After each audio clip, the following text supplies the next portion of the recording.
आज आपण हवेचा दाब यावर एक जलद आढावा घेऊया. आपल्याला वाटतं की हवा म्हणजे काहीच नाही, अदृश्य आणि हलकी. पण तुम्हाला माहिती आहे का, हीच हवा विमान उचलते आणि आपलं हवामान सुद्धा ठरवते.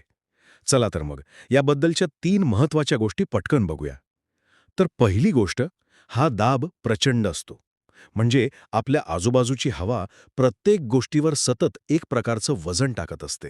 आणि तुम्हाला आश्चर्य वाटेल की आपल्या प्रत्येकाच्या डोक्यावर साधारणपणे एका लहान गाडी इतकं वजन असतं. हो, खरंच.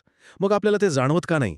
कारण हा दाब सर्व बाजूंनी सारखा असतो, त्यामुळे तो बॅलन्स होतो. दुसरी गोष्ट म्हणजे आपलं आधुनिक तंत्रज्ञान याच तत्वावर चालतं. तुम्हाला तो लहानपणीचा प्रयोग आठवतोय का? पाण्याने भरलेला ग्लास आणि कागद. वातावरणाचा दाबच त्या पाण्याला खाली पडू देत नाही, बरोबर?